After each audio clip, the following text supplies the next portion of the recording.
get some slack, but not a heck of a lot.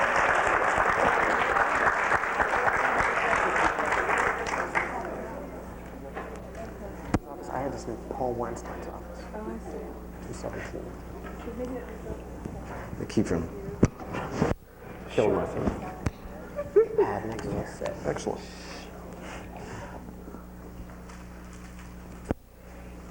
Thank you.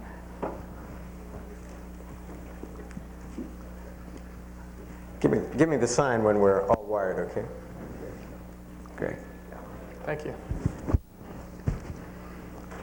Good. Thank you very much for coming out tonight for our this evening's discussion on African Americans in the White House. Now, in what would become known as the Great Society speech, delivered on May 22nd, 1964, our President, Lyndon B. Johnson, spoke of a civilization where, and I quote, "The city of man serves not only the needs of the body and the demands of commerce, but the desire for beauty and the hunger for community, where the demands of morality and the needs of the spirit can be realized in the life of the nation." And with these quite lofty words, Lyndon Johnson launched the most ambitious agenda of social and economic reform since the New Deal. And of course, the New Deal, which bequeathed us what we know as modern liberalism, was patched together in a time of great economic crisis, impelled by desperation. And by contrast, Johnson's vision was buoyed by a time of prosperity, fueled by a national mood of expansiveness. Bill Clinton became president, however, without the warrant exactly of a depression, such as emboldened FDR, or the lift of economic expansion, such as energized LBJ. Times are hard for most, however. They are not desperate. But it is the long shadow and troubled legacy of the Great Society, not its policy failures so much as its political failures, with which Bill Clinton has been forced to grapple, and as president, he must continue to seek to overcome. Where still, Clinton's vision for domestic change will have to be implemented on the cheap. Not a great society, but perhaps a pretty good society. The early days of the Great Society witnessed a host of legislative initiatives. Through 5 heady years, you'll recall, the Great Society seemed to embody the full and resplendent maturity of liberalism, fending off the forces of reaction and ushering in a bright new day. In the ensuing decades, it came to look a lot more like liberalism's supernova, a final white-hot burst before its dark collapse. As with the New Deal, some of the programs were poorly conceived and frankly ineffectual. But it was the overarching scheme and dream that fell into disfavor. In an age of belated racial redress, white America, the rank and file, the lower middle class, felt itself under siege. With jolting suddenness, the old alliance fell apart. Liberalism was coded as the elevation of black grievances over white ones, the welfare of layabouts over that of workers. And the irony was that liberalism, which sought to heal the injuries of class, should itself fall victim to class warfare, to the resentment of the blue-collar and lower middle classes against those they saw as the professional class purveyors of paternalism. White Southerners and Northern ethnics, once Democratic stalwarts, increasingly felt like outsiders at the gate. A great society? Not if you've been left off the invitation list. Bill Clinton comes from just that region and class that felt most betrayed by the 60s agenda of social reform. And yet what he made of himself, a professional educated at elite institutions, is the very demographic type most supportive of that agenda, if you think about it. His so-called centrism is not the centrism of caution.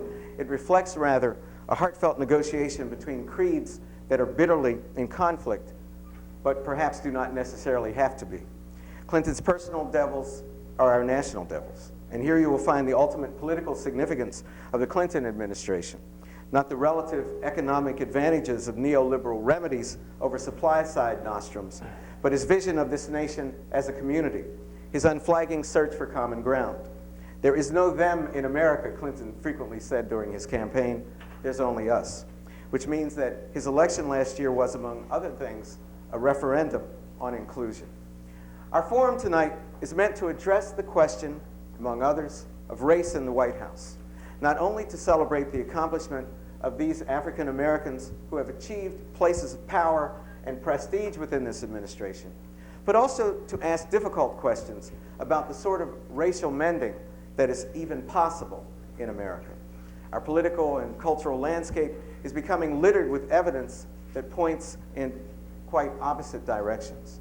The gubernatorial and mayoral elections in New Jersey and New York, the long-awaited conviction, thank God, of Medgar Evers' assassin, and the bigoted statements of Khalid Mohammed demonstrate the unpredictability of race in the 1990s. Faced with quite odd statistics such as the growth of the largest middle class in the black community in our history in this country, and simultaneously and paradoxically, the overall decline in real wages among African Americans during the 1980s, we find ourselves unsure of the most basic vectors. Are we moving forward? Are we moving backward? To date, Bill Clinton's approach, it seems to me, has been to advance programs that unite black and white in common purpose. That means he has generally steered away from ostensibly race-specific, even need-specific remedies, preferring universal social policies instead. Job training, universal health care coverage, access to college loans, apprenticeships for those who aren't college-bound. Now, these are proposals whose potential beneficiaries and therefore supporters are not restricted to African Americans. In emphasizing race-neutral universal policies, as Bill Clinton therefore turned his back on black America, Derek Bell, our former colleague, asked us to consider our interests more broadly even than race, and I quote, "Blacks can't forget that, like it or not. They are part of this country too." At some point, we have to hope for the best, Derek continues, with regard to racial issues, but recognize that we sink or swim with this society. We are poised more uncertainly now than a year ago when Bill Clinton's inauguration started, many of us hoped, a new era. No longer bound by the polarizing mentality of a Cold War, which divided the world into good and evil, or black and white, as it were. We now find ourselves trying to unite Americans in a new public square, one without the traps of a suspicious past, yet mindful of its influence and its heritage. In a day of multiculturalism, which around my house is known as the M word, and a day of rapidly changing demographics, the challenge of rebuilding the architecture of community looms larger than ever before.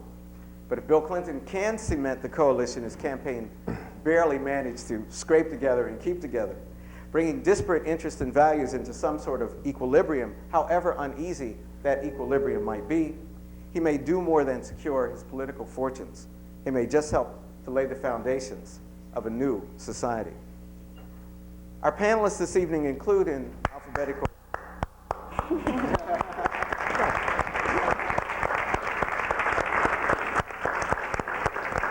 Thank you. Chris and I are neighbors in Lexington. Our panelists this evening include, in alphabetical order, Keith Boykin, if you could raise your hand so they know, Special Assistant to the President and Director of News Analysis. I'll tell you about each of these people a bit more in a second. Cheryl Cashin, Director to the National Economic Council for Community Development. Christopher Edley, Associate Director for Economics and Government in the Office of Management and Budget. Doncia Strong, Senior Policy Analyst to the Assistant to the President for Domestic Policy. And Ernest J Wilson III, Director of International Programs and Resources in the National Security Council. A brief word about each, and then we'll ask each of our panelists to speak for a few minutes about who they are and what they do and how they got to do what they do. Then I will ask one question to get us started, and we'll open the floor to all of you. Keith Boykin. Keith Boykin serves as Special Assistant to the President and Director of News Analysis, as I said. Responsible for administering the office which monitors world news developments, Mr. Boykin is also responsible for coordinating special projects, such as the first ever meeting between gay and lesbian leaders and a president of the United States, as well as outreach to the African American press.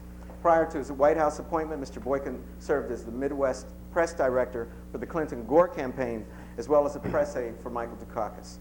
Mr. Boykin is a 1992 graduate of the Harvard School of Law, where he was a leading activist in the fight for diversity at the law school. He received his undergraduate degree from Dartmouth, where he was also the editor-in-chief of the Dartmouth Daily newspaper. Cheryl Cashin. Ms. Cashin is the director of the National Economic Council for Community Development in the White House, where she is responsible for developing proposals for the economic revitalization of distressed urban and rural areas, including empowerment zones, and community development banking initiatives. She's been active in Alabama and national politics, representing her native state as a delegate to both the 1980 and the 1992 Democratic National Conventions. Ms. Cashin also served on the Dukakis presidential campaign in 1988. A cum laude graduate of Harvard Law School, Ms. Cashin clerked for the Honorable Thurgood Marshall during his last active term on the Supreme Court.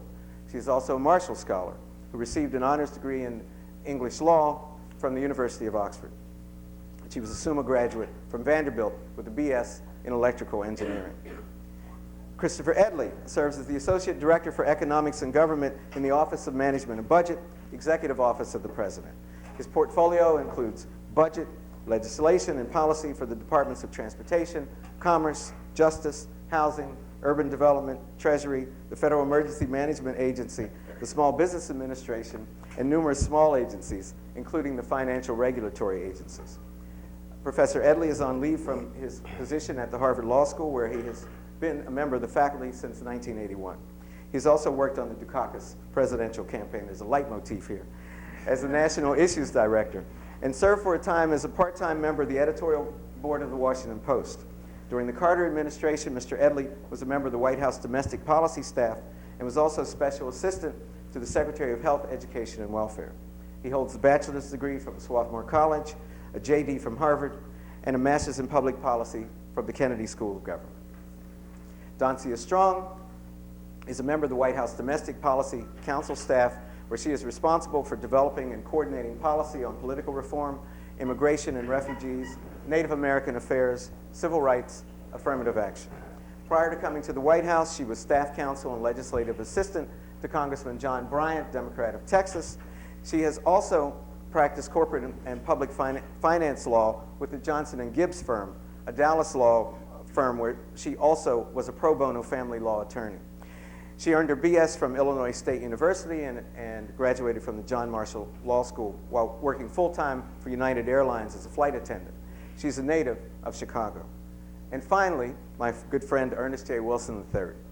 Ernest Wilson serves as the Director of International Programs and Resources in the National Security Council at the White House, where he's responsible for democracy promotion overseas, for U.S. foreign assistance, including bilateral programs, and for U.S. policy toward the multilateral development banks. He's a specialist in the oil market and has served as a consultant to the World Bank, Department of State, and Department of the Interior. He has published numerous articles in journals such as Comparative Politics and World Development, and frequently contributes review essays to the American Political Science Review. He is former director of the Center for Research on Economic Development at the University of Michigan at Ann Arbor, where he was on the faculty for 10 years. He is now professor at the University of Maryland, from which he is on leave. He received his AB degree from Harvard College in 1970 as a concentrator in government, but not before he took an active and central role in the founding of the Department of Afro-American Studies. In 1973, he received his MA from the University of California at Berkeley and his PhD in political science from Berkeley in 1978. Please join me in welcoming to Harvard our distinguished.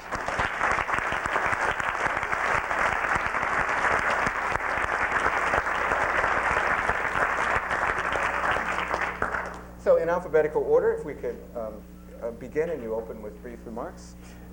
My name is Keith Boykin. I'm Special Assistant to the President. I'm Director of News Analysis, as Professor Gates pointed out. This is a homecoming for many of us, and for me, a homecoming in many different ways. I should mention at the beginning, as I was coming out into the holding room outside, which is the living room area outside, in the room back there, I noticed a sign that said, Bill Clinton, the new covenant, government by the people, October 30th, 1991. And that was, I believe, the second time that Bill Clinton had spoken here during the time that I was a student at the law school at Harvard. And that was the first time that I saw him, the first time when I ever saw him speak. I'd heard a lot about him before then, and I wanted to come see him as I had seen the other candidates who were running for president at that time, all here at the Kennedy School.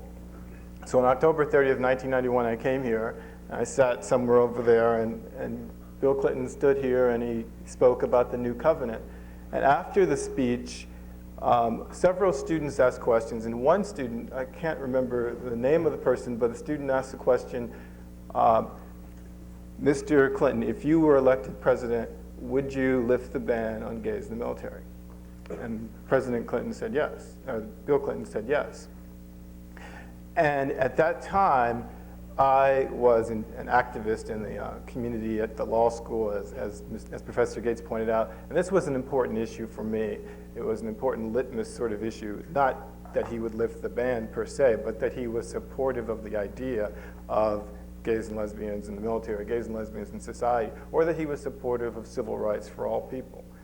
At that time, I decided I was going to work for this guy if I could, and I started immediately by going to New Hampshire, as some of the other people here will mention, going to New Hampshire, volunteering, driving up on occasion to work on a number of different events that were taking place in New Hampshire. And from that point on, I did nothing else after the New Hampshire primary until, I suppose it was after the convention. When I graduated from law school, was about to go into the law firm avenue, about to work for a law firm, and got a call from the press secretary at the White House. The press secretary, I keep getting these past and present things confused. The press secretary from the Clinton campaign, who asked if I would be interested in working for the campaign. And I was delighted to say yes, and quickly dismissed any thought I ever had, which was only a fleeting thought in the first place, about becoming an attorney.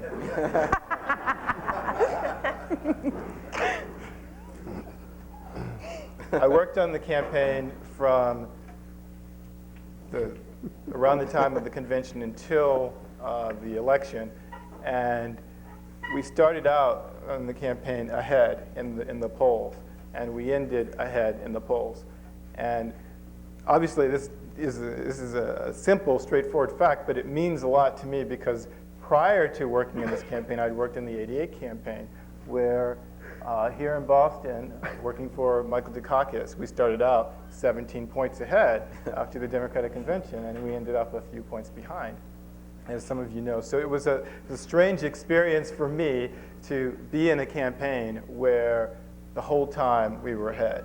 And I kept feeling like the other shoe was going to drop at some point, and fortunately it never did.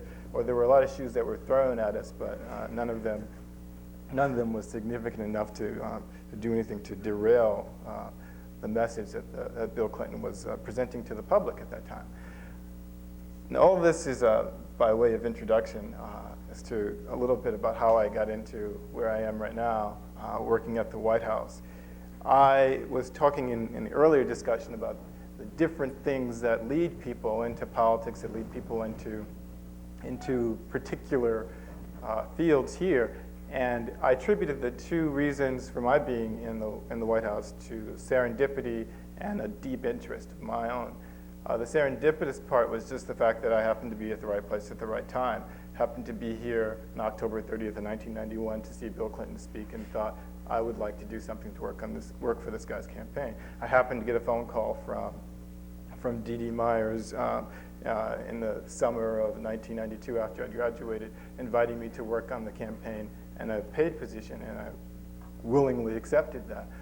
But there was a lot of interest involved that helped to create the serendipity, that helped to make those what I consider fortuitous events to take place. I started out working in the '88 campaign, as I said, and the reason why I met Michael Dukakis, because I was going to school at Dartmouth at the time, and a lot of the candidates, needless to say, come through New Hampshire and campaigning for the primary there. Michael Dukakis came one day and spoke at the Rockefeller Center, which is something akin to, but nowhere near on the scale of the Kennedy School here. I have some institutional loyalty to my alma mater at Dartmouth. And I met Michael Dukakis at that day, and I met another interesting person named Nick Metropolis, who a lot of you know. And Nick shepherded me through from a simple interest in working for Michael Dukakis to getting a job working in his campaign. I started out in June 1987, immediately after I graduated from college. I forsook the advice of my parents and family members, all of whom wanted me to go directly to law school.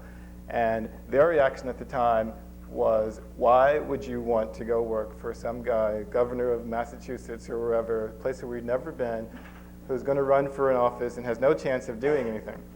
And as I have said to others, this was the best decision I ever made in my political life, because it not only allowed me the opportunity to see how the political game worked, but to get in and to get a feel for other people who were there and making contacts and connections that were useful throughout. Without having worked in the Dukakis campaign, I never would have met Dee Dee Meyers, who invited me to work for the 92 campaign, and then leading me into the White House. So, by way of introduction, that's who I am. I would also like to make one final point, which Please. I guess is somewhat irrelevant, but I think it's interesting just because I think I have the distinction of being the only person on the panel who's ever sued Harvard University. So I was a student activist when I was in the law school, and was involved in a faculty diversity campaign to get more women and minorities on the faculty. And in spite of that fact, I was still hired.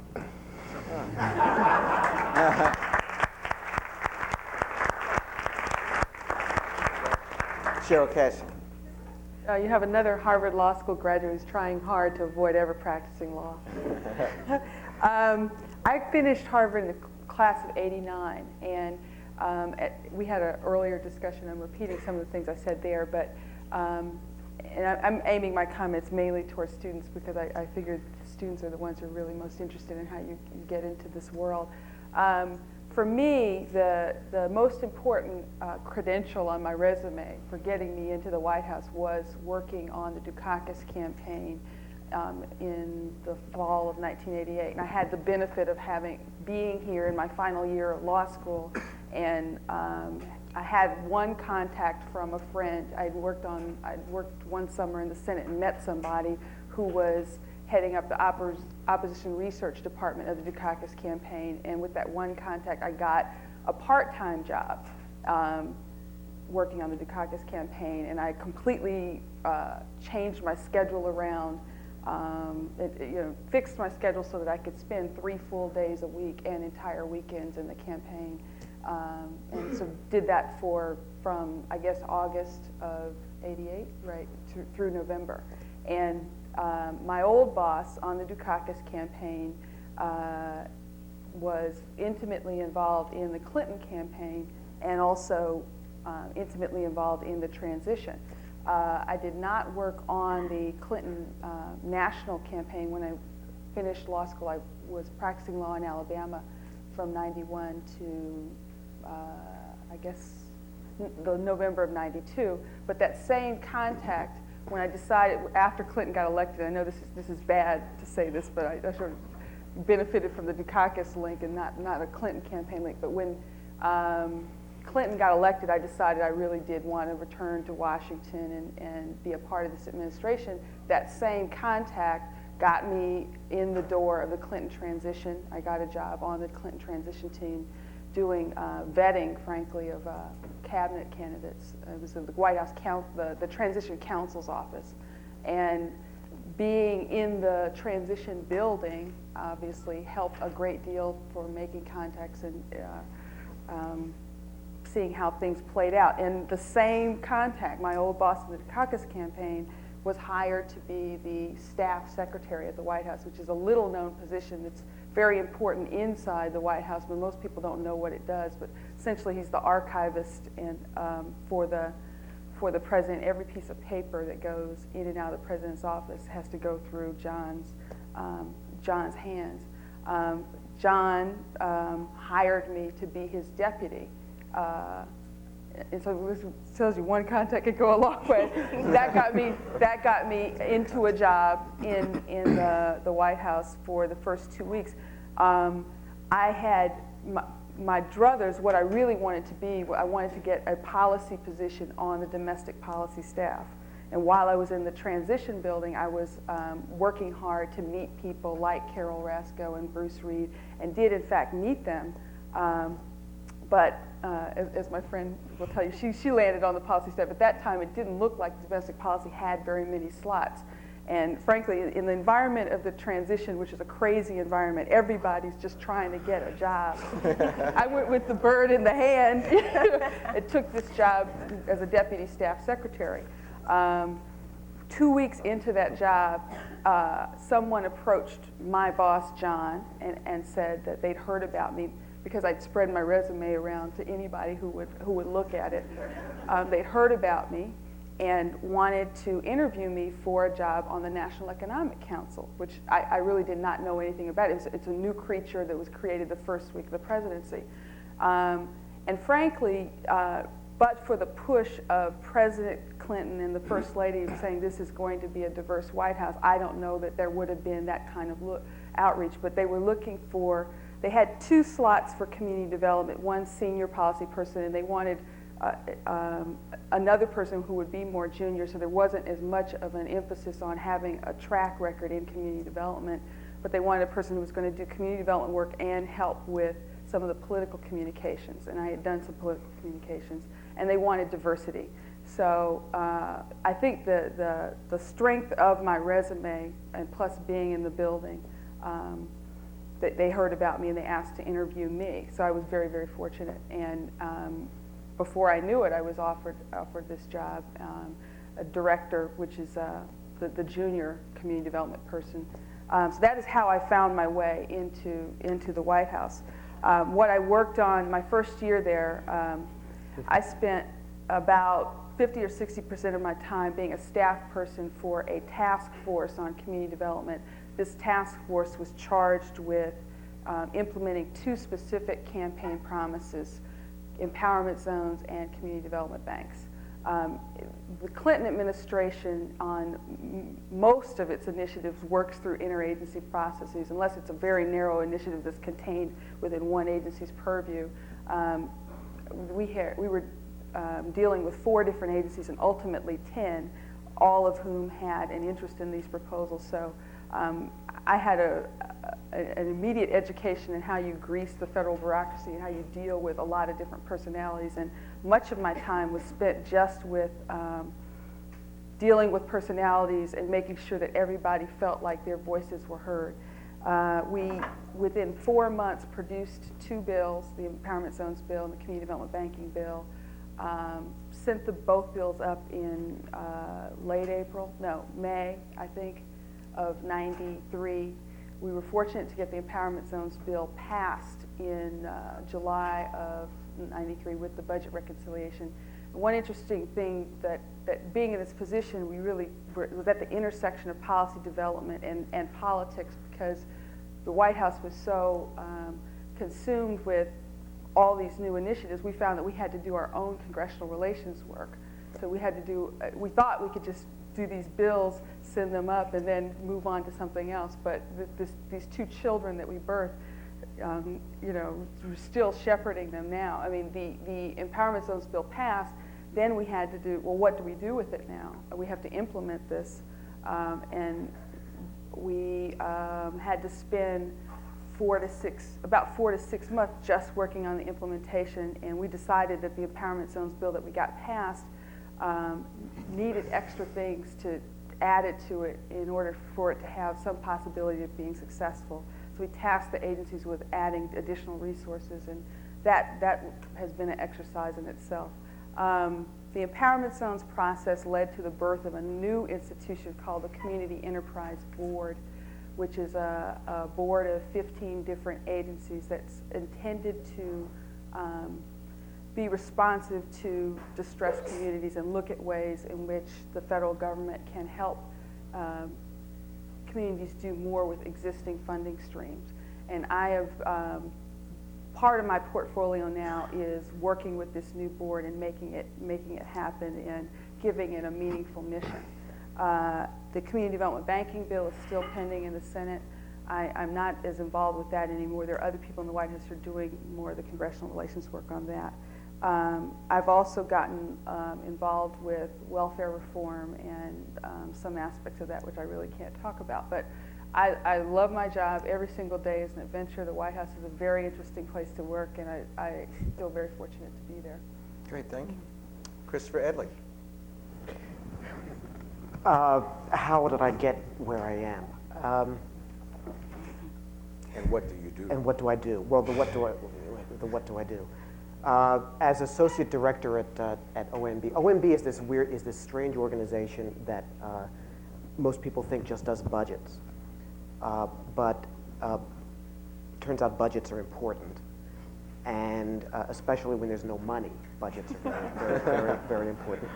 And we certainly are in a situation where there's no money. But OMB also serves a clearance function within the White House, clearing most major policy activities by agencies, including legislative proposals, regulations, testimony. A cabinet officer can't send a letter to Capitol Hill without getting it cleared by OMB as a statement of administration policy. And in that clearance process, we circulate whatever the issue is to all of the interested agencies and the White House staff and try to mediate or, if necessary, arbitrate any disagreements about the policy. As a practical matter, OMB has 550 people in comparison with, for example, the National Economic Council staff, which is about 20, 25. We feel the disadvantage every day. So, And my staff. right. Now, on the other hand, and the domestic policy council staff is even smaller. But on the other hand, OMB is almost entirely composed of career civil servants, with only a top layer of political appointees, such as myself. So in many respects, OMB institutionally views itself as an arm of the president, trying to do a lot of the nitty-gritty implementation of presidential policy that the relatively smaller White House staff, composed exclusively of political appointees, simply can't do because they don't have the time, they don't have the resources. There is one person on the National Economic Council staff working on banking issues, financial regulations, et cetera. I have 7 people on my staff who work on that issue. And so effectively, they work for the White House staff. So that's what I do, and my portfolio covers, as Skip indicated, 5 cabinet agencies and about 55 small and independent agencies of various sorts. And I have 65 people who work for me, almost all of whom are absolutely fantastic. They are the cream of the civil service. I can't say enough about them. I got that job by virtue of having worked in the Dukakis campaign, where I was issues director. I got the job in the Dukakis campaign by virtue of knowing Mike Dukakis slightly through Harvard Law School and Kennedy School and Swarthmore College alumni connections. But primarily because I had worked in the Carter White House, doing a job that was essentially the same job that Dancia and Cheryl are doing now. And it was attractive to Dukakis to have an issues director who had done public policy and politics in a national context, unlike most of his campaign staff who were basically Massachusetts operatives. So that helped. I got the Carter White House job by virtue of having worked in the Carter campaign in 1976 while I was a law student at Harvard Law School. The fact that New Hampshire is nearby, you'll see the theme running here, is very convenient. I urge students to take advantage of the proximity of New Hampshire. I got involved in the Carter 76 campaign because a friend, a classmate from Swarthmore, had gone to work for this peanut farmer from Georgia back when the Carter campaign in 1975 consisted of literally 3 people. And he called me, and I made a judgment that this was worth a little investment of my time, and I did some work. And later on, after the convention in '76, I was offered a full-time job in the Atlanta headquarters, and I left law school and went to Atlanta for 4 months and made contacts, which ultimately landed me the White House job, and from then to where I am now. I think there are a couple of lessons in that. One is go to Swarthmore. No, one is there are a lot of people who are interested in policy and in politics. There are a lot of people like me and Cheryl and Donzia and Keith, not so much Donzia, but at least Keith, who have law degrees but don't really want to be lawyers.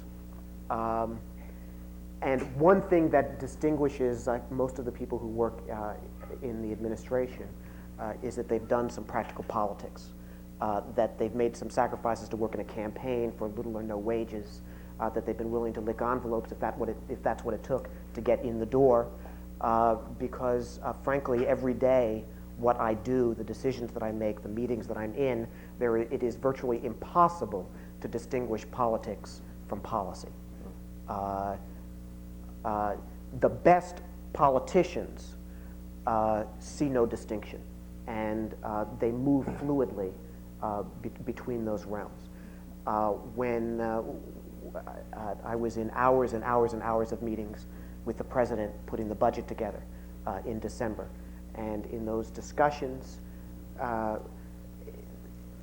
you could not tell when the discussion of what programs are effective stopped and the discussions of what will sell on Capitol Hill began.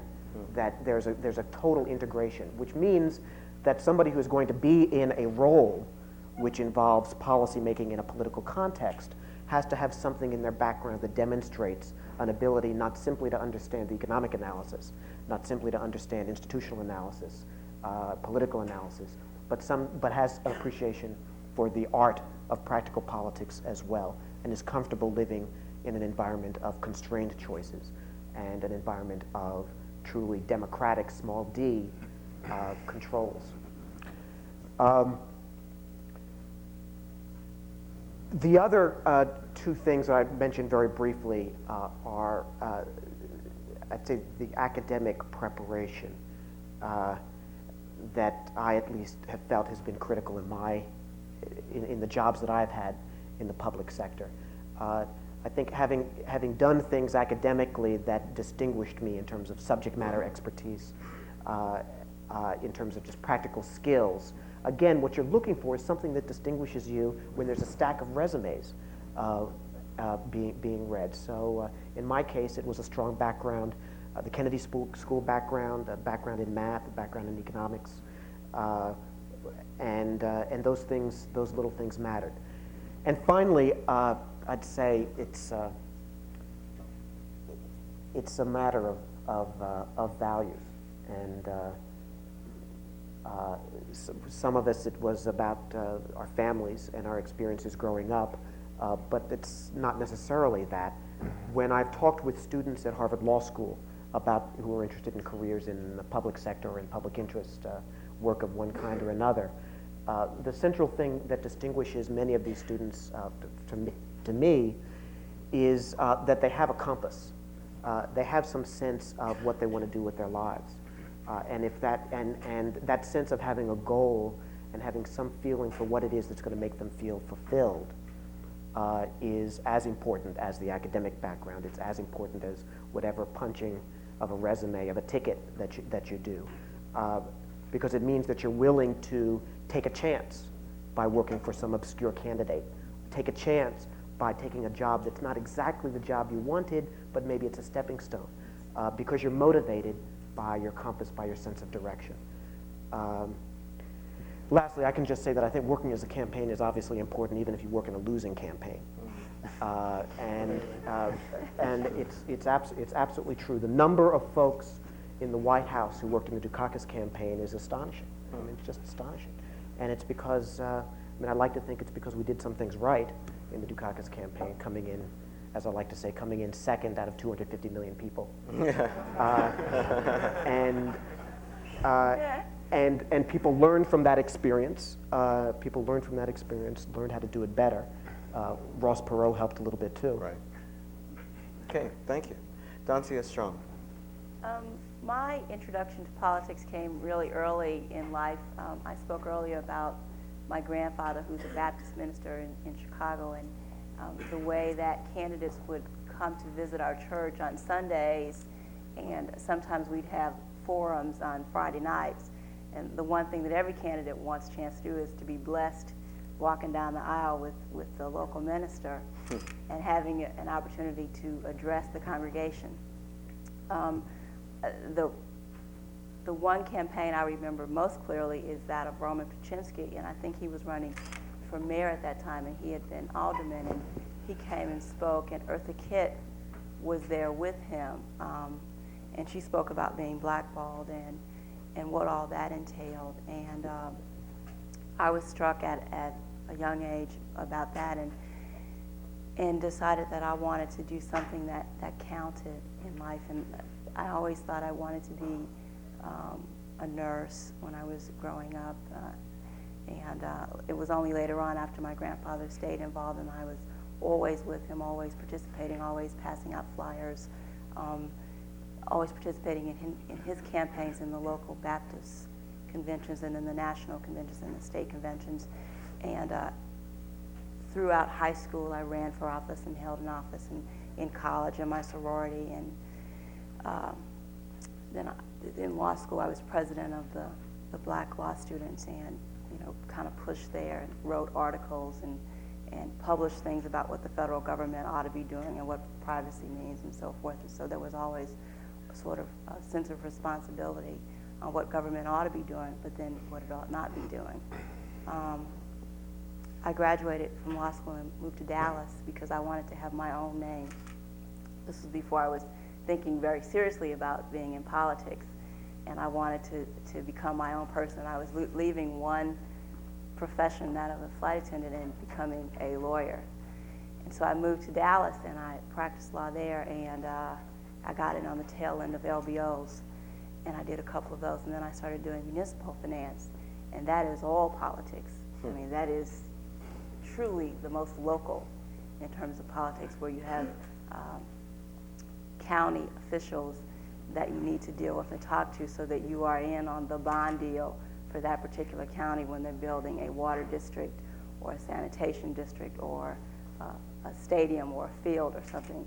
And it brought something out again, and I wanted to become more active in politics because I really liked it.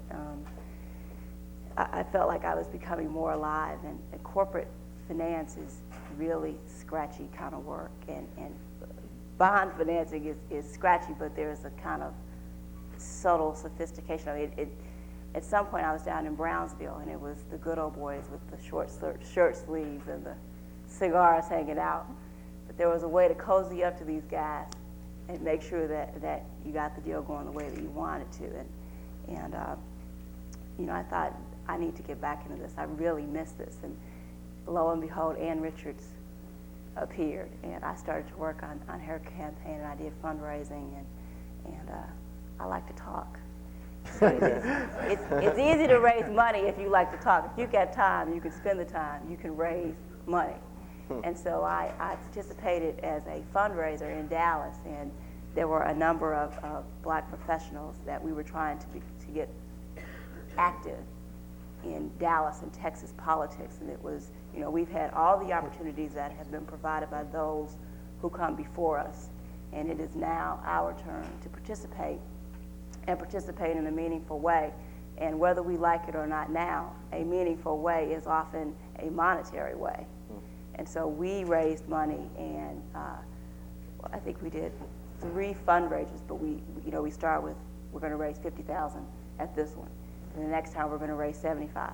And at some point when you raise a certain amount of money, people pay attention to you, and you become part of who things need to be vetted through and who needs to be talked to. And from there, after doing that, you can't go back and just practice law as a grunt. I mean, you have to, there is another step that you must take. And so I did, at that point, I felt like I was at a very low point in my career, and I took a career counseling test at one of the local colleges because I had to figure out, what was going on here.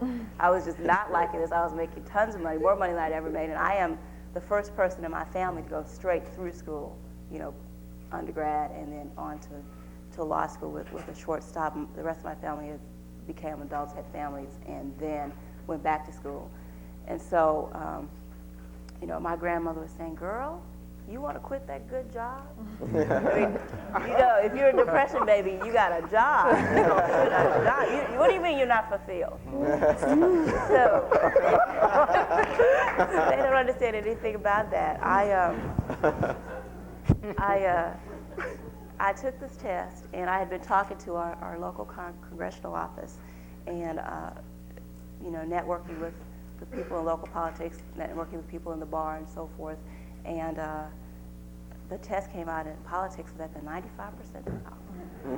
And what I was doing was not nearly there. So I was like the Beverly Hillbillies. I packed up my stuff and called my congressman. He needed a counsel. And I mean, literally, it is connections. It is who you know. I talked about the people I knew in Dallas. I had not ever met this man in person. Went in on a Friday, talked to the scheduler, who spoke to me in her stocking feet. She is like a mother to me in Washington. I left my resume. They said, call back Monday. I forgot to call back. I was busy looking everywhere else. They called me. I came in for an interview the next day. That Friday, I had the job. Wow. I mean, and from there, he was the congressman who introduced the lobby reform bill that then candidate Clinton spoke about, and the campaign finance reform work that he had spoke about. And to step back for a minute, when I was in Dallas, all the Southern people know each other. Every one of them, I think, knows the other one. And I knew about Governor Clinton then, and Mrs. Clinton had come and spoke to what we call as our chick pack. And we had a bunch of women lawyers who raised money for women-type charities because we didn't see the money coming from anyplace else. I'd met them then and I'd become aware of their aspirations and things, and kind of kept my eye on the prize, so to speak. Went to Washington. The minute he announced, I mean, I was right there. I was in there. I wanted to be part of it. But one thing I didn't do that everybody else did, and you have to choose for yourself, is I didn't leave my job. I mean, I owe $35,000 in student loans. I just could not get up and leave. So I would go up on weekends, and there's a place and a role for everybody who wants to be involved to play in politics. I would leave on Friday afternoons after work and arrive at 7 a.m., shower in the house gym, and go to work. But I walked door to door, and I would ask specifically for the black areas in New Hampshire, and yes, there are some. And because I wanted to make sure that those people got out and voted. I wanted them to know that this man had some unique ideas and was committed, and I was committed to him. And I went through the combat zone, which is a very desperate, distressed area up in New Hampshire. I went up there 3 or 4 different weekends, working Saturday and Sunday, very late, you know, working on rallies, working the telephones, just anything that was available. From there, I went back to my regular job, and I didn't look for a job in the administration. I was trying to move up through the House as a counsel, and but we wanted to move our legislation, and so this is where the politics comes in, where, you know, they've all talked about having policy and politics, and we are good Democrats, and we didn't want to have a bill that the president was not going to be completely comfortable with and was not going to get behind. And so Mr. Bryant was unwilling to push forward until we had a conversation with people in the administration. And at this point, the transition was still going on, and people were not in place everywhere, and I would call over and ask for meetings and call and try to find people. And finally, I found Bruce Reed, one of the head domestic policy people, and asked them to come over and talk with us, and they came over, we had conversations, and then we had several conversations back and forth, and I would often just call. And I got a call about February 15th or so, and Bruce asked if I knew somebody that would come over, if I knew somebody who had worked on political reform and would be willing to come over. And I said, I know a couple of people, and I'll keep them in mind, and I'll find out for you. And he said, well, actually, I was thinking about you. Nobody asks more questions and is more demanding than you are of us. And, you know, would you come over and talk to us? And March 3rd, I started. I mean, it is truly who you know and what you know the research director on the campaign had worked in Mr. Bryant's office, and we really actively suggested that he go and work for the Clinton opposition research. And it was my contact with him, the vetting, one of the top vetting lawyers for the vice presidential candidate at that point was a woman that I had worked with on the Judiciary Committee, who now works over at Justice. I mean, it gets to be very incestuous after a while, but it is truly who you know and them knowing your work and what you've done, and the kind of opportunities that you're willing to look at and take for yourself. I currently am a senior policy analyst, and I work on, of course, political reform. Because I have the judiciary background, which is kind of a general legal background, and I don't really want to practice law either. I work on immigration and refugees, which is an incredible issue to work on right now. It is a very challenging issue, and the president has very strong views, and this thing is being demagogued in every sector.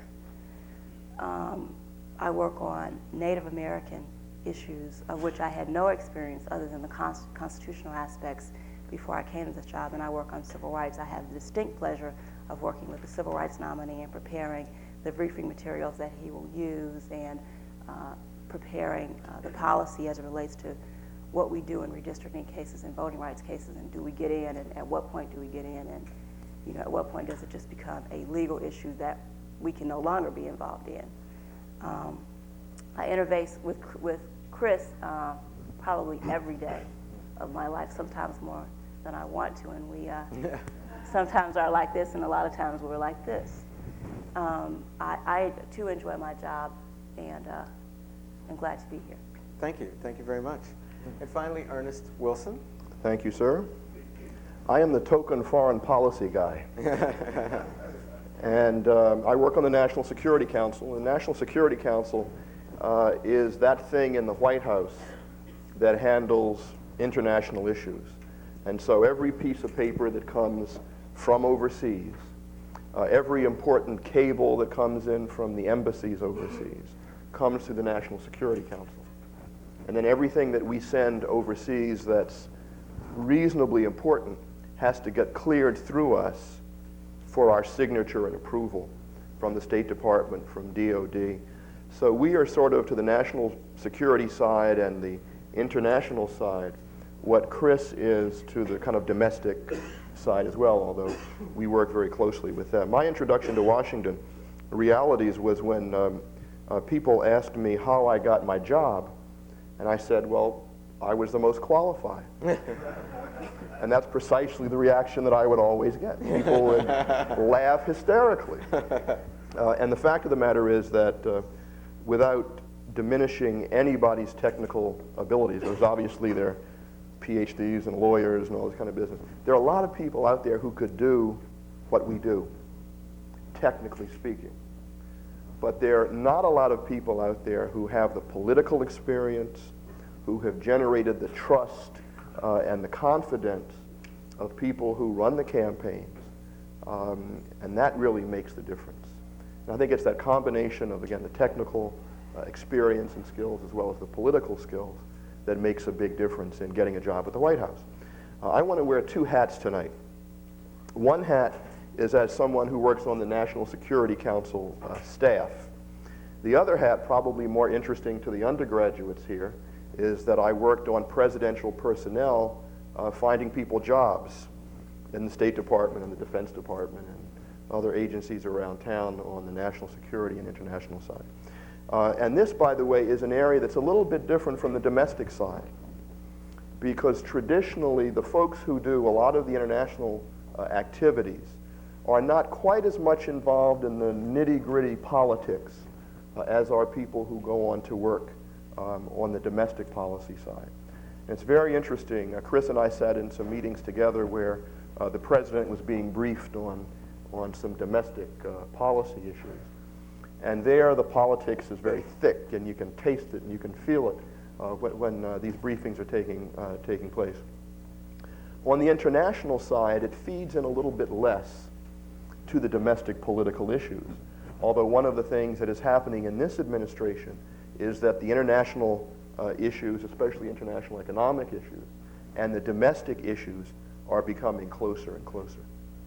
The other point I want to make is there are far fewer minorities, African Americans, Asian Americans, Latinos, or women, are far, far fewer in the international agencies.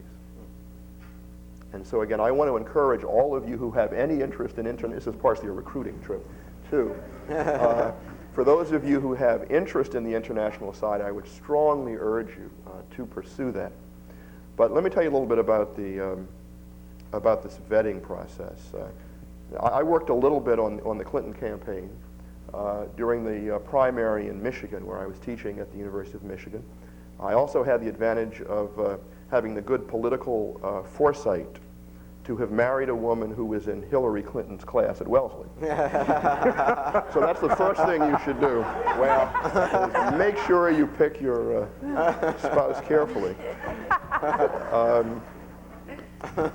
So I moved to Washington in June before the election, and worked a little bit on the election in Washington, but basically I got involved after the election during the transition.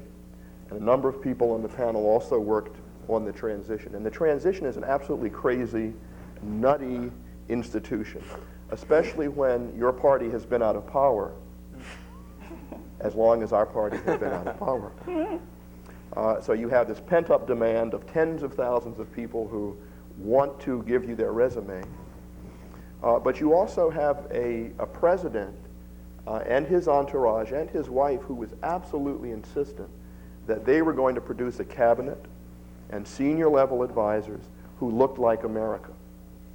And so that added a very interesting dynamic that had not been present in some of these previous transitions.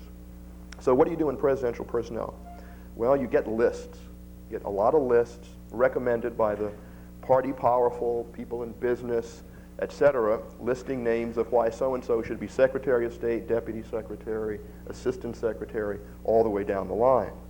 And these come in through a variety of channels. Our job was to take the list of about 30 or 40 and analyze them by region, by political activity and involvement, whether they gave money, technical background, and also their recommendations, and also by gender and by race. That was not the main issue, but when things became roughly equal and there was a choice to give it to a woman or a minority, we tried to push in that direction. So we had to winnow it down from 30 names to 5 or 10 names. And then we sent those names down to Arkansas, where the president was then putting together his cabinet and his top advisors. So that's what one did. That's what I did on the foreign policy side for about a month or so, working from the cabinet officials all the way down to the sort of assistant secretary level. So I would strongly advise you, next time around, get that resume prepared early. But the trick is to really get involved in political issues as well. Be technically proficient, be the best person in the United States in this area, but also make sure that you've done something political. Now again, on the foreign policy side, it's a little bit different. And the way in which most of us get involved in politics is by writing briefing papers which we submit to the campaign on international energy issues or trade or Africa. And again, for the students in the audience, I would urge you to start getting involved with that kind of activity, submitting position papers, working with various groups.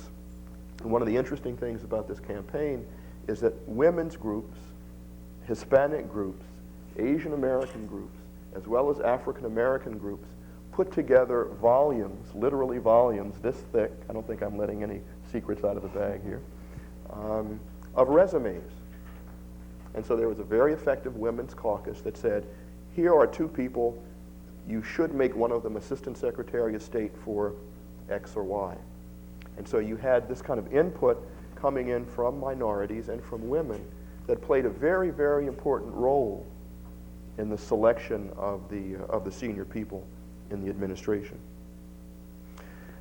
Now let me say a little bit about another issue that, and this is putting on a slightly academic hat here, and that is, what difference does all this make?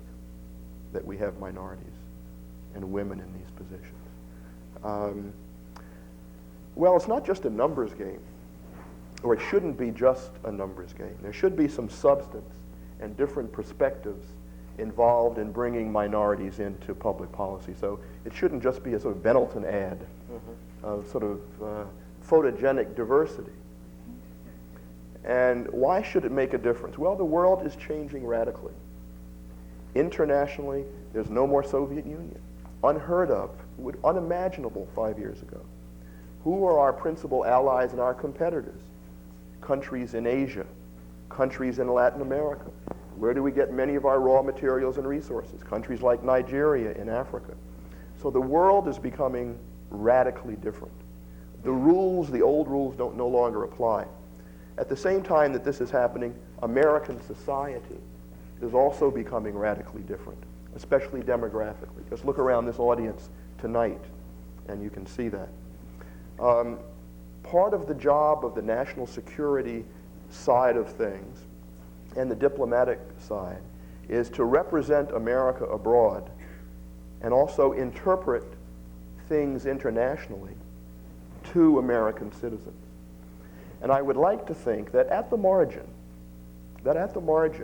having more Asian Americans getting involved in foreign policy at a time when Asia becomes increasingly important, as this president has insisted upon, getting more Latinos involved and getting more African Americans may bring a new perspective to foreign policy making that is already evident, I would argue, on the domestic side, but has been slow to arrive on the international side. So again, I think that there are important reasons to pursue this, to pursue greater diversity in the Defense Department, in the State Department, and again, to give a plug to the boss, there are now, 250 senior African Americans, or African Americans in senior positions in the administration, especially in the foreign policy area, which is a dramatic change, and also in the Department of Defense and areas like that. So again, my advice to you is, if you're interested in international affairs, be the best that you can be in a particular area, a particular substantive area. Get involved in the campaign as much as possible, whether it's writing position papers or briefing people. And thirdly, make sure that you marry someone who has gone through the... Let me stop there. That's good. Thank you.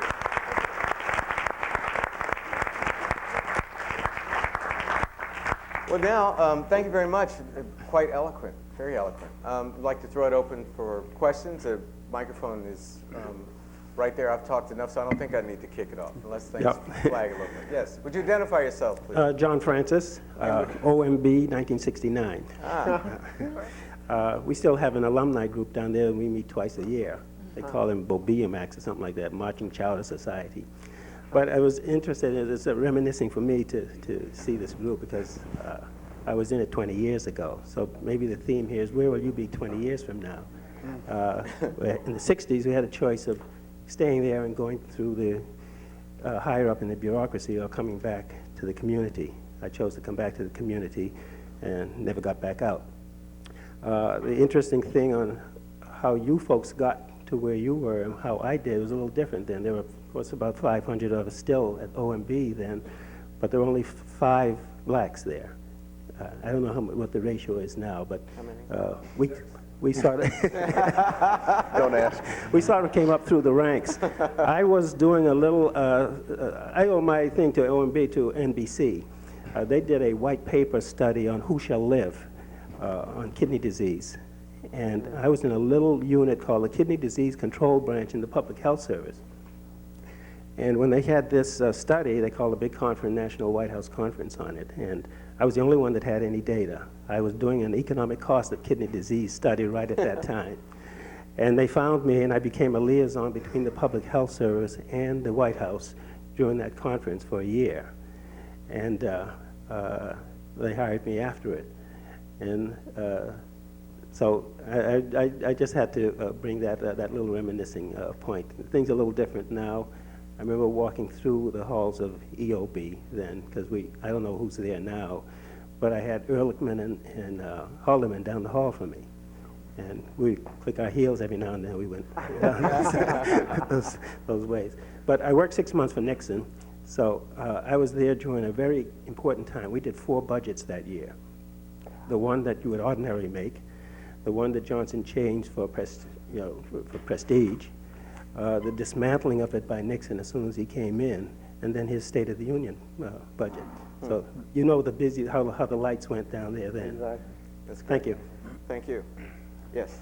Hi, let me see. Could you identify yourself? Sure. My name is Patrick Meyers, and I'm at the Harvard School of Public Health. I worked for Dukakis and went to both talks that Governor Clinton gave in 1991 here. I've been a large supporter of him for a long time. So I hope you won't resent my asking a tough question, which is for Professor Edley and Mr. Wilson. This is a policy question which may be helpful in general in terms of reflecting on the impact of the current budget climate on people who are disadvantaged. The Office of Management and Budget Plans, in the course of reducing about $1 billion from the U.S. Agency for International Development budget to reduce international health assistance by about half, and to virtually zero out international health research, something which has been well documented to be one of the most cost-effective things in development period. We see that, also many international infectious diseases like tuberculosis, malaria, and AIDS are a growing international problem and arguably a matter of national interest. My question is that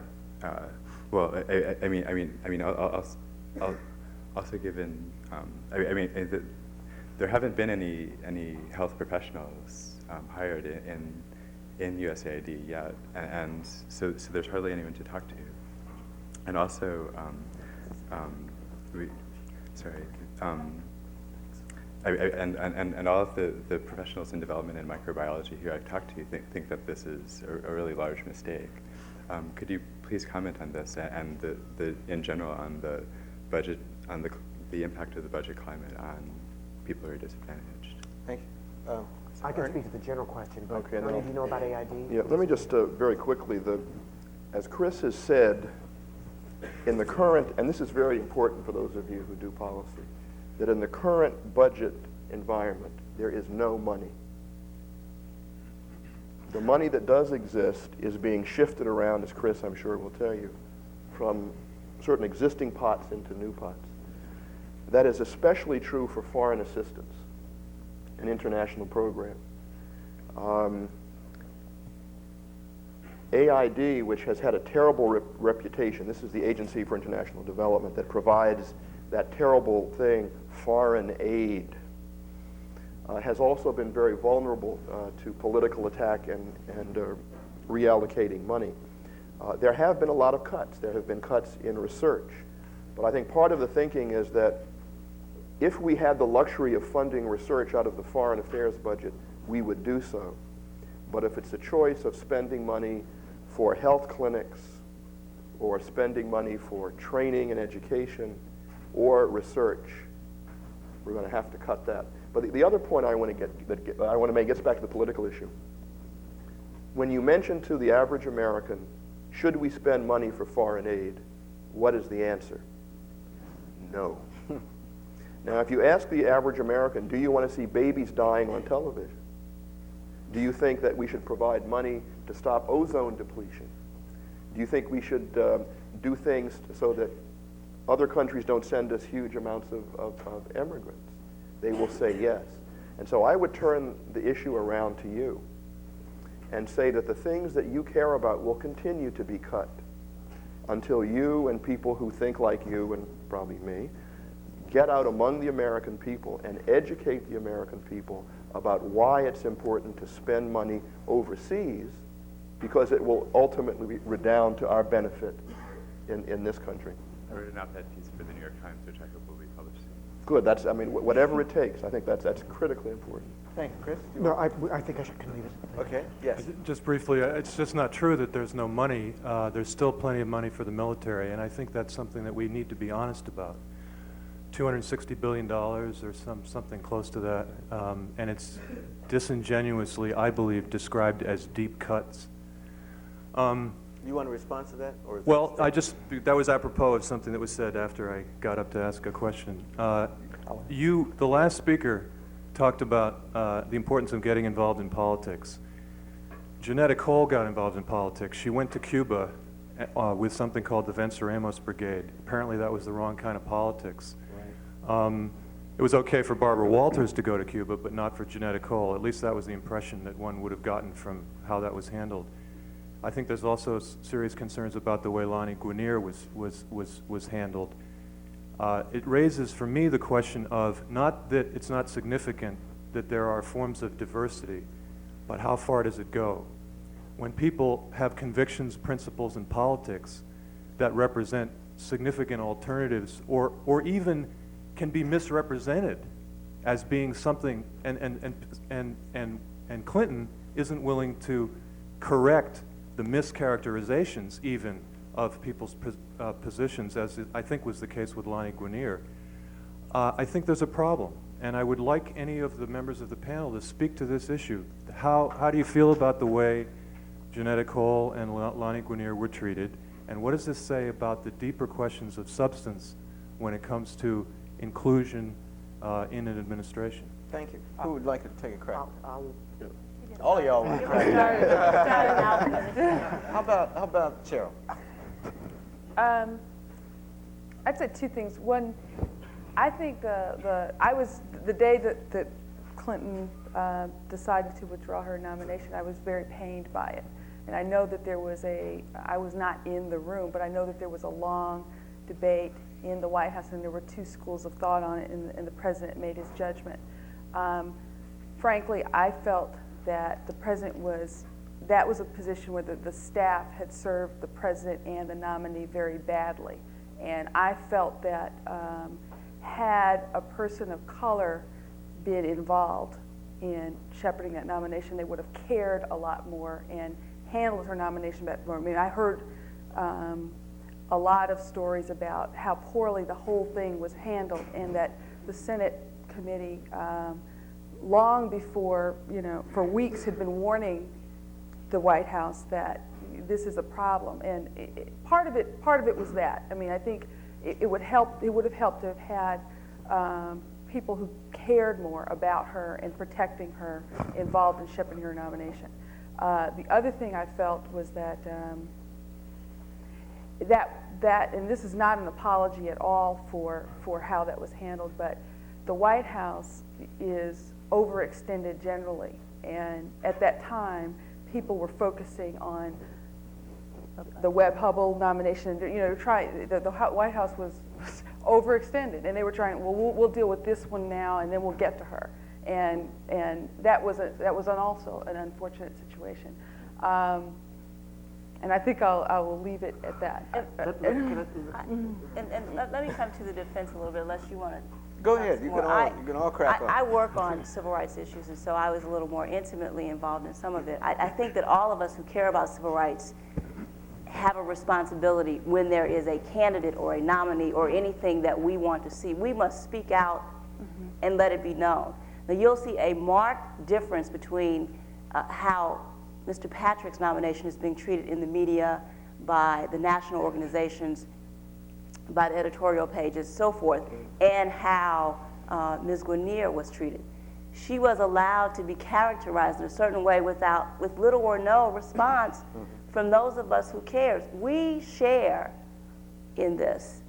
And so if you'll think about and look back in the past weeks at what has been said about Deval Patrick, and kind of and not all of this is being orchestrated by us, but the support announcements, the recommendations, the op-eds, the everything. Everybody is like right there united.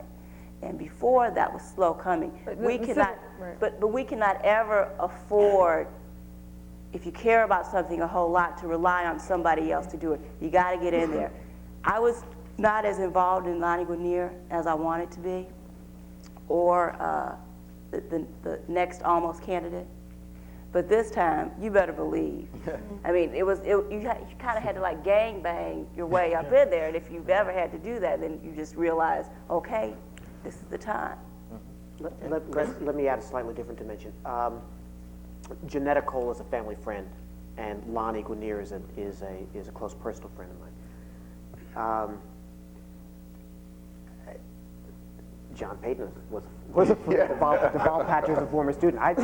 He's in trouble then. Yeah, he's in trouble. So it is. So I agree with everything that Donzie and Cheryl just said, but I want to add something that's slightly coming right back at you. Appointing. Bill Clinton got elected with 43% of the vote. He did not win a majority of the vote. So he started off with a very anemic political mandate, very little political capital, and scratching and scraping to put together any kind of an effective governing coalition in the Congress and able to move initiatives of any sort forward.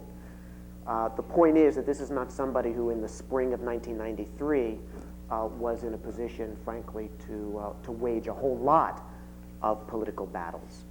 He was in a position of having to pick some and fold on others. That's point number one. That's just the political reality. That's politics. That's, point number two, part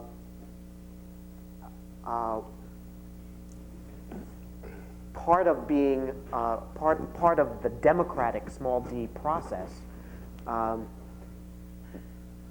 in the appointments process, in the nomination process, is that you send names up to the Senate and you've got to get a majority of folks to vote for them.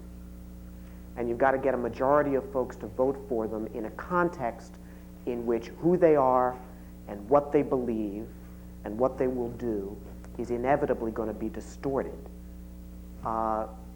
Look at what happened in the Clarence Thomas, Anita Hill debate. Look at what happens on any major issue of public policy, for that matter, where the volume of misinformation and mischaracterization constantly threatens to drive out anything having to do with truth. Now, I think in that kind of an environment and that kind of a process, which necessarily drives you towards appointees who have to get confirmation, who will be close to the center or at least within the realm that a majority, presumably a strong majority in the Senate, can embrace. Participating in the Venceremos Brigade is a liability, no question about it. Does that mean that one would shirk from appointing a Janetta Cole to a position that didn't necessarily require that level of public scrutiny? No, of course not. But Janetta Cole is such a distinguished person. There really is nothing else in the administration except for something like a number one or number two job in a cabinet agency. If she wanted my job, she could have had it. So I guess this is an example of where I think every day we live with political constraints on what the range of options available to us are. What the range of options are in terms of policy choices, as well as what the range of options are in terms of personnel choices. Let me add just one other thing.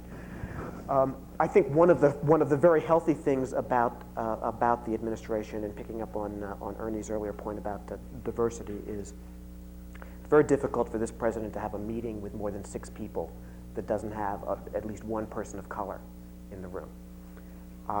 What strikes me, particularly in contrast with the Carter administration, is that I am now, when I have a meeting with people from the various agencies who are civil servants, more often than not, it's full of 50-year-old white men. When I have a meeting of people who are 2 steps up, political appointees, assistant secretaries, deputy secretaries, cabinet officers, I see blacks, I see Hispanics, I see women, I see Asians. It's phenomenal. It's absolutely fantastic.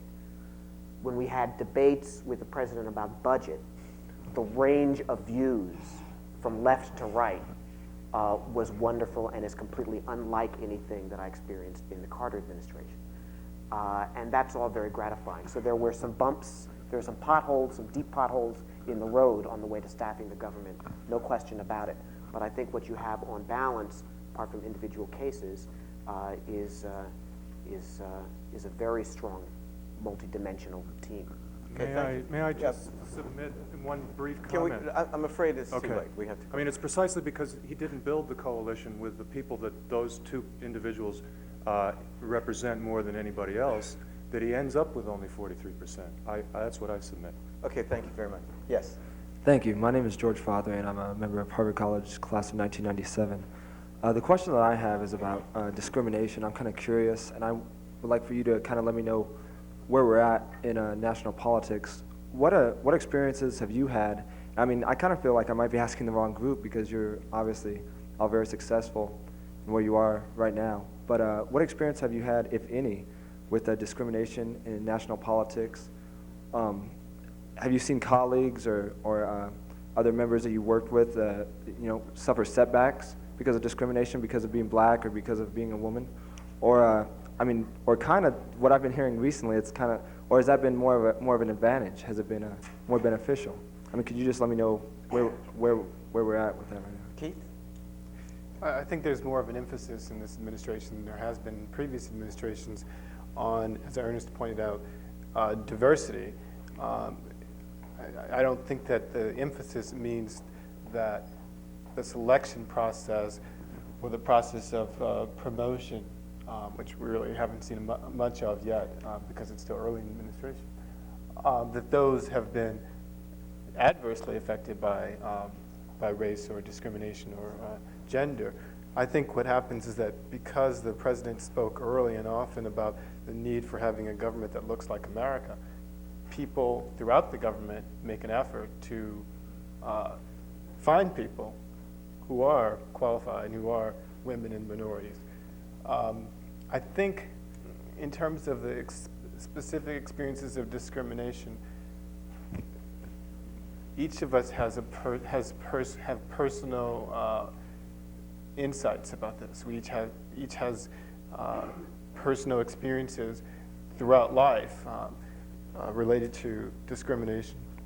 And I don't think in this context of the White House that, I find it a little troubling to say this because I know that there's a great deal of discrimination throughout society. I just finished reading Ellis Cose's book on why middle-class African Americans are angry, and I sense that there's a great feeling of discomfort among a lot of people, but I haven't yet. I can't pinpoint any specific incidents. Well, Harvard is a different case. It's probably in the agencies, I think, that you find that more where you've got sort of a career group. People there, I think, do really run into problems. But again, the White House is different because the president has said, I want a real diverse workforce and advisors, and if you don't do that, I may fire you or may not give you the job that you want. But I mean, I just want to add one other thing. Sure. I mean, part of my fear in answering this question is I don't want to paint a picture that's too rosy. I think that things are good, but I mean, a lot of times they're good because people are in there struggling, people are in there fighting, making sure that those things happen, making sure that if we have an event or a meeting, that there's African American representation, or there are people of color, or there are women, or whatever. And it's not a question of the president makes a statement, this is going to be, we're going to have a diverse government, and that's the end of it. Each of us has a responsibility to carry that out. Okay. Yes. Hello, my name is Avery Gardner, and I'm a member of the Student Advisory Committee here at the Institute of Politics. And many of you in your discussions of how you got to where you are now mentioned chance and serendipity. I wonder if you could comment on some of the more formal structures that exist to get minorities and African Americans and Hispanics and women into these positions in the political hierarchy rather than just chance and who you know. Who wants to take a crack at that? Well, I don't think there are that many formal structures. I think in contrast to private sector, the private sector, for example, I think the market for jobs in policy and politics is very disorganized, is very unstructured. So it is often who you know, what experiences you've had.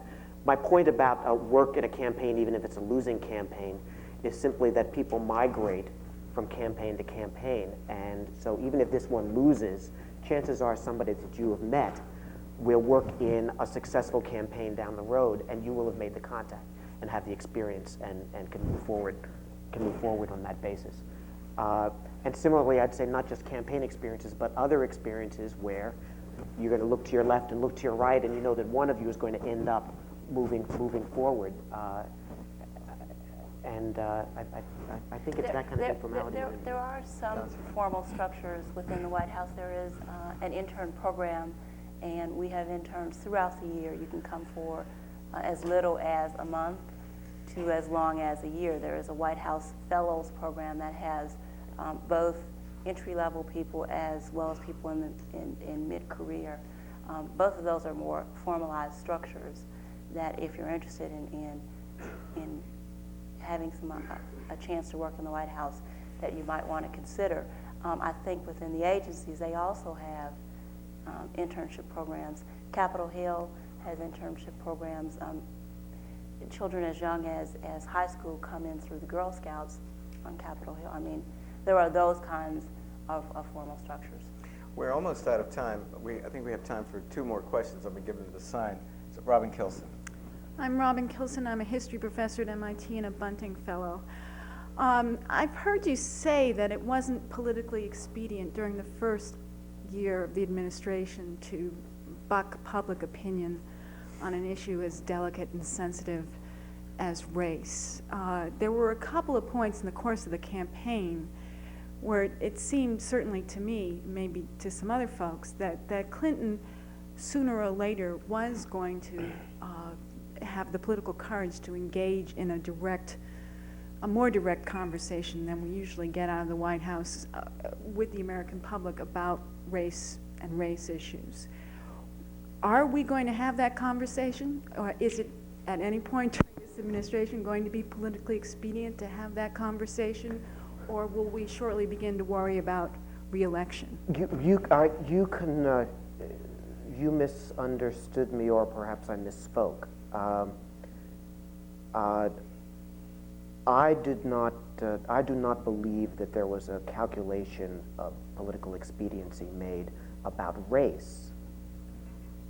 I believe that there was a calculation made that in order to advance the agendas of the administration, it would not be a good investment of political capital to wage an inevitably losing battle on one or another nomination. I think that's very different. With regard to the substantive agenda around race, around civil rights, around the opportunity issues, I think in some sense, whether the issue is our ability to twist arms and get empowerment zones legislation through, or whether it's the invigoration of the fair housing agenda at HUD, or whether it's increasing the budget of the Legal Services Corporation by 35%. I think that there are a number of fronts on which we've tried to move forward in the past year, and that was very much just laying the groundwork. There's no question, I think, that in terms of the visibility of the specific or sort of narrowly defined civil rights agenda, I think we were stalled a little bit in public presentation by the absence of having key appointees in place. I know that there were several things that we had initiated at the White House involving coordination of civil rights policy that we actually put on hold to wait until Lonnie was confirmed. And then we put them on hold again to wait until John Payton was confirmed.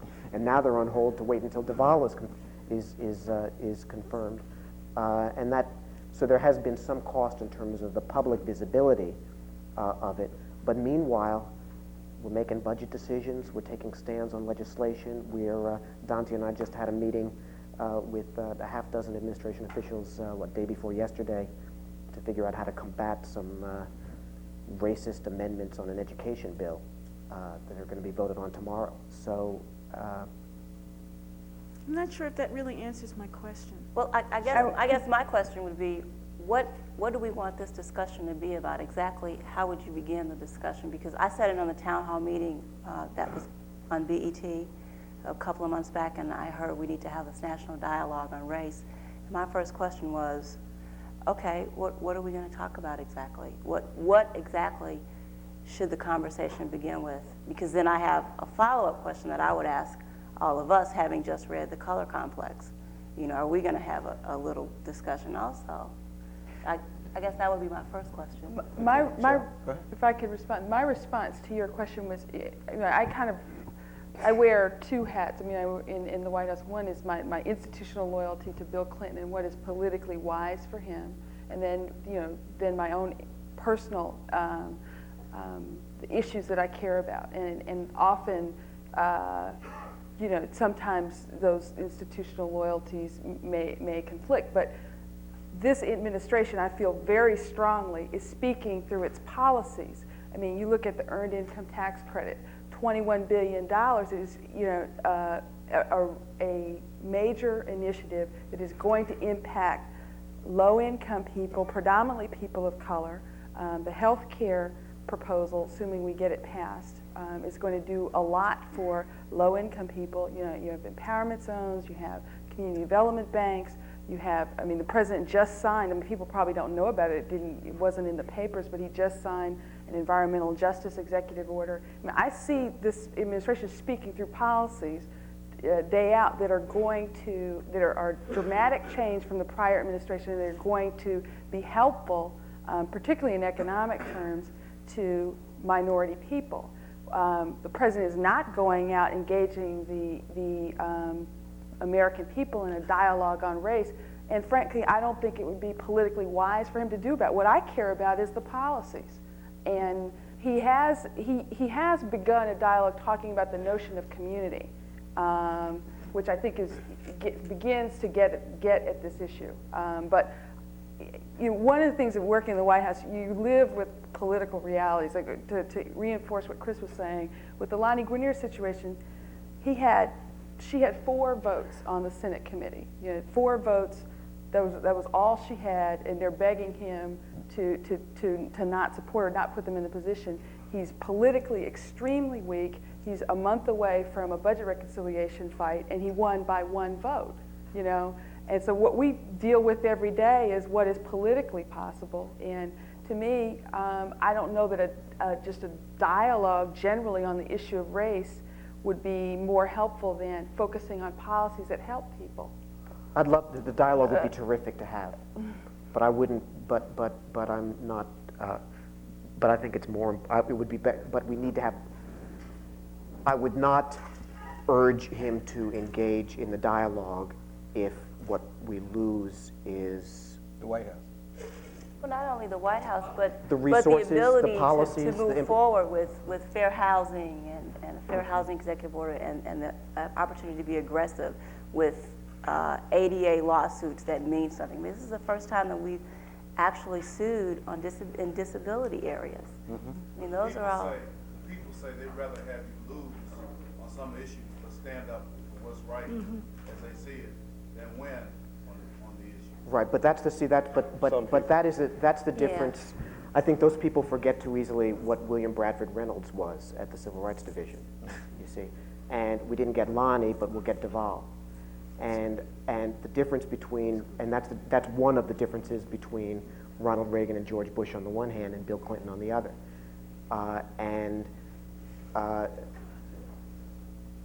This is politics, the art of the possible. Turn the camera off. Yes. Yes. Hi, my name is Jorge Roses. I'm a reporter from the Northeastern News here in Boston. My question is, you've all gained your positions through knowing someone. Do you think that develops a form of cronyism in government and perhaps stalemates how the government operates? I'll be happy to answer that. Keith. I gained my position through knowing someone, but not entirely on that. I mean, I gained my position, I think, I'd like to hope, based in part because of some sort of knowledge and background I brought, as well as the fact that I knew some people. But I don't feel that that it creates any sort of cronyism. I mean, to whom might I be, to whom might I owe allegiance, I would ask. Certainly, I work for certain people, the people who hired me, but that's no different from anyone else who hires you, and you have to have a certain allegiance to that person, to the people who hire you. But I don't think it takes on the level of feeling like you can't stand up for what you believe in. I think every day I come to work, I stand up for what I believe in. I stand for a lot of things that a lot of people don't agree with, and I'm constantly pushing those things in the administration, regardless of the fact that people don't agree with them. So I don't feel like there's any cronyism at all involved in that. Can I speak up? Can I speak up on behalf of cronyism? Yes, sir. Go right ahead. Go for it. Good old cronyism. Cronyism is what? It's putting together a team of people who owe allegiance to a leader, who share the same values, and want to push forward the same agenda. And as someone, again, like everyone else here, part of our job is to convince the bureaucracy and convince the Capitol Hill that our agenda is an important one that needs to be moved forward. And when you put together a team, whether you call it cronies or associates, what have you, at the top, that's a political team. And that has been true of America, at least since every administration since Washington. But it doesn't mean that everybody has to agree on everything. And this is an administration, I think, more than many, where there's a great deal of disagreement. I mean, and it's civil disagreement, where people are willing to talk about their differences and to work through them. Also, let me say that cronyism is dangerous, I think, if it results in a compromise on competence, or it results in a compromise on diversity. And neither of those things have happened in the Clinton administration. Okay, we have time for one more question, I'm told. The others can ask the questions here on the podium of our guests after you finish talking, okay? Shining star from Chicago that mentioned something about the PACs and your role. To what extent is this administration going to take seriously the issue of campaign finance reform? And I say that because living in the city, although this isn't a problem that's germane to cities alone, I'd like to know which of the PACs has been pushing the free flow of ammunition to our young people. I know about the NRA, and I know about PACs that push the price of drugs up, and all the other PACs that by congressmen or congresswomen. I'm aware of that, but I know one of the things that Clinton talked about was campaign finance reform. Is he serious about that? Because it affects a lot of what he'd like to do and a lot of what we'd like to see done. Somewhere, may be very difficult to get the 15 to 20 million handguns and other kinds of ammunition out of people's personal ownership. But I'd like to know who allows the amount of ammunition to get into the hands of children. And what does the Clinton administration, and particularly those of us who are African American and who every one of us knows one person who's died, who's under 15, because they could get a hold of the right caliber ammunition. They may not know Latin or French or calculus or some of the things that make you what we wanted you to be.